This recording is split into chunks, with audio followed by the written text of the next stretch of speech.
Salutare!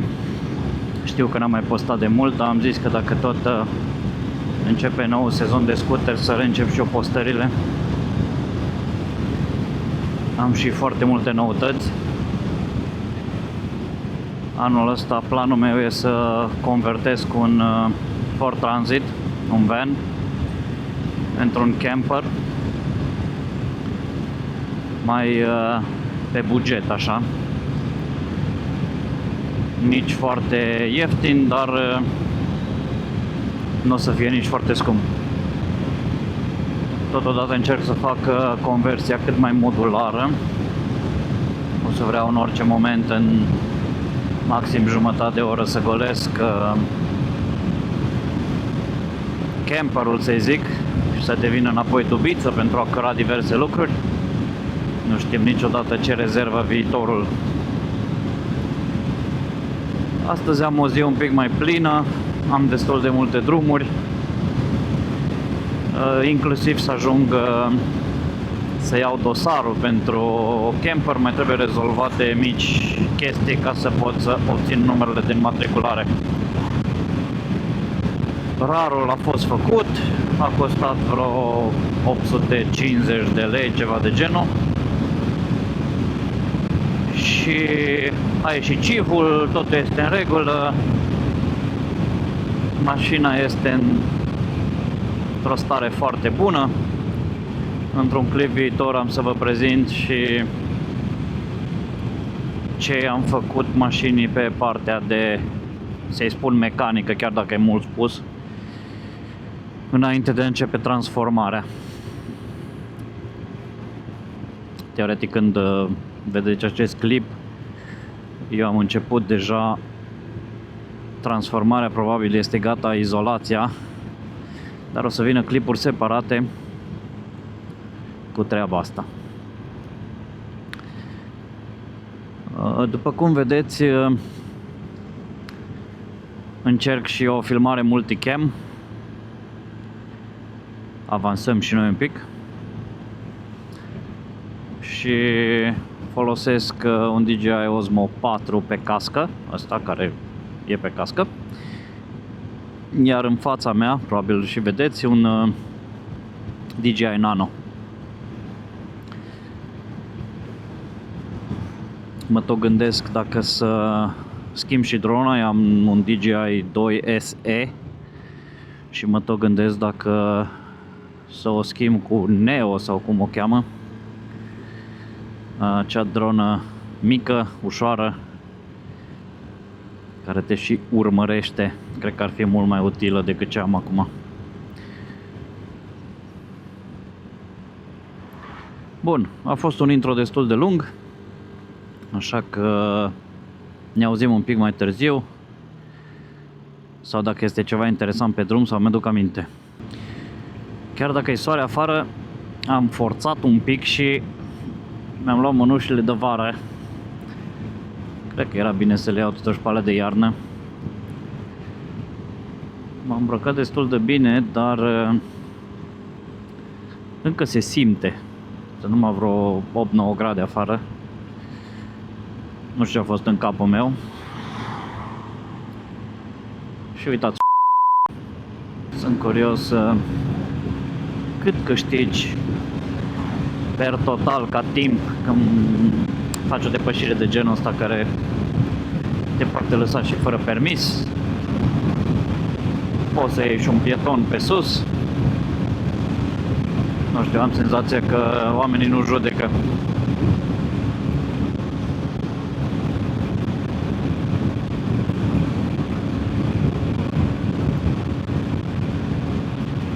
Și acum e puțin mai în față, merge cu noi în coloană cu 80. Interesant. Aș vrea să discutăm și de noua lege, mă rog, care a fost dată anul trecut. O să vă pun aici și un screenshot, care în sfârșit scoate examenul teoretic dacă vrei să schimbi categoria moto de la A1, A2, A. Respectiv, dacă vrei să faci categoria A având categoria B.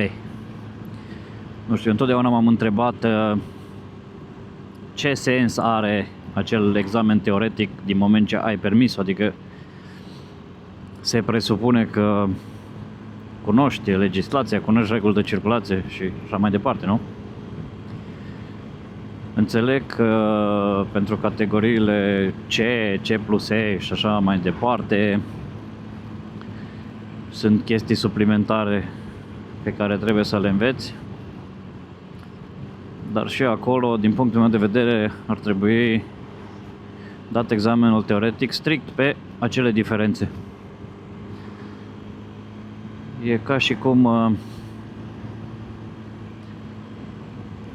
tu conduci de 5, 10, 15 ani, dar statul nu are încredere în tine că ai luat primul examen pe bune, sau oare care e ideea? Oricum mă bucur că s-a schimbat legislația.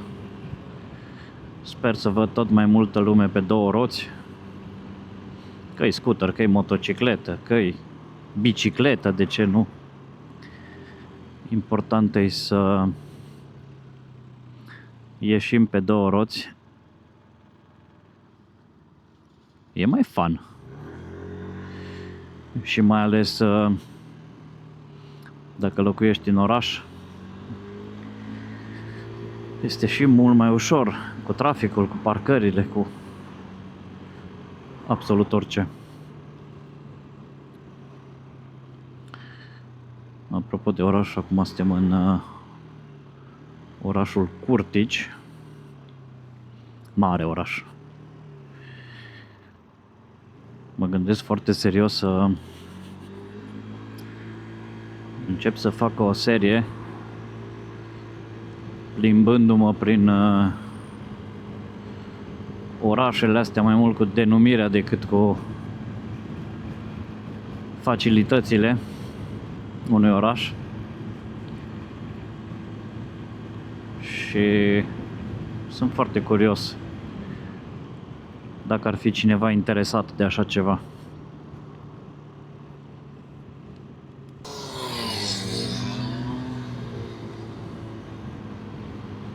Se lucrează intens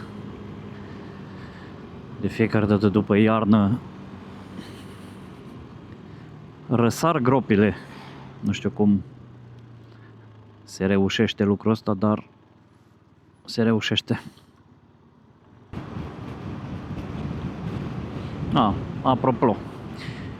Aproape zilnic trec pe aici pe lângă Lagermaxul din Curtici și pe zi ce trece, în zona cu chinezești crește. Dacă acum câțiva ani era 0, anul trecut au început să apară că Sherry, că MG, care acum sunt făcute tot prin China sau India, habar n-am. Oricum, foarte multe mașini din Asia, inclusiv mărcile deja consacrate, Kia, Hyundai și tot mai puține alte mărci. Eu nu știu exact dacă Lagermaxul are contract și cu grupul VAG sau nu. Bănuiesc că au, că Skoda am văzut că aduc, dar din ce în ce mai puține.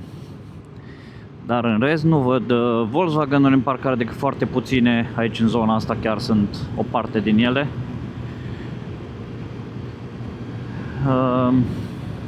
Da, se pare că crește piața de chinezești, scade piața de nemțești, oare? S-a mișcat și camera care mă filmează pe mine. Sper că n-a înregistrat tot timpul ăsta cerul. Da, nici asta nu e o problemă, că nici la mine nu prea aveți ce să vedeți, așa că poate e mai bine dacă a filmat cerul. Și intrăm în municipiul Arad, mare oraș. Mai mare decât Curtici, ce-ai drept.